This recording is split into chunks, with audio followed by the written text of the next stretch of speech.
தமிழ்நாடு அரசின் கலைஞர் மகளிர் உரிமை தொகை திட்டத்தின் கீழ் தகுதி வாய்ந்த பெண்களுக்கு மாதந்தோறும் 1000 ரூபாய் வழங்கும் திட்டமானது 2023 ஆண்டு செப்டம்பர் 15ஆம் தேதி அண்ணா பிறந்த நாளை முன்னிட்டு தொடங்கப்பட்டது. மகளிருக்கு மாதந்தோறும் 1000 ரூபாய் செலுத்தப்பட்டு வருகிறது. இந்நிலையில்தான் ஒரு சில மகளிருக்கு 1000 ரூபாய் கொடுப்பதில்லை என்றும் குற்றச்சாட்டு எழுந்து வருகிறது. இந்நிலையில்தான் இந்த திட்டமானது மேலும் விரிவுபடுத்தப்பட்டுள்ளது. இத்திட்டத்தின் கீழ் புதிய பயனாளிகளை சேர்க்க ஜூன் 2ஆம் வாரத்திலிருந்து இந்த திட்டம் விரிவுபடுத்தப்பட்டுள்ளது.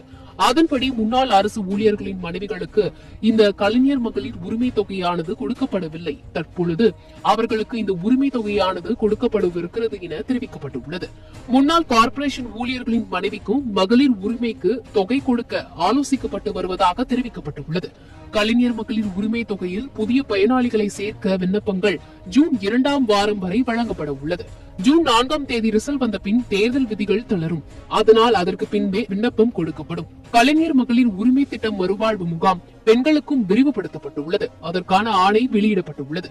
105 மறுவாழ்வு முகாம்களை சேர்ந்தவர்களுக்கு இந்த திட்டம் நீடிக்கப்பட்டுள்ளது.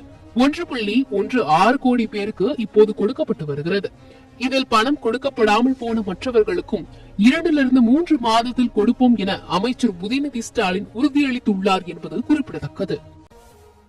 மேலும் சில பயனாளிகளுக்கு பணம் அளிக்கப்பட்டு வருகிறது. கடந்த 2 மாதங்களுக்கு முன்புதான் இந்த திட்டத்தில் மீண்டும் சேர 12 லட்சம் பேர் மறு விண்ணப்பம் கொடுத்திருந்தனர். இப்போது 1,07,00,000 பேருக்கு இந்த பணம் தற்போது கொடுக்கப்பட்டு வருகிறது. தேர்தலுக்கு பின்னர் மேலும் சிலருக்கு இந்த திட்டத்தில் பணம் வழங்கப்படவும் உள்ளது. தேர்தலுக்கு பின் புதிதாக விண்ணப்பங்களும் ஏற்கப்பட உள்ளன. சமீபத்தில் கூட இது தொடர்பாக பிரச்சாரத்தில் பேசிய அமைச்சரான உதயநிதி ஸ்டாலின் 1 கோடி பேருக்கு இந்த திட்டத்தில் கொடுக்க வேண்டும். 1,60,00,000 பேர் விண்ணப்பம் செய்தனர். 1,16,00,000 பேருக்கு இப்போது கொடுக்கின்றோம். இதில் பணம் கொடுக்கப்படாமல் போன மற்றவர்களுக்கும் 2-3 மாதத்தில் கொடுப்போம்.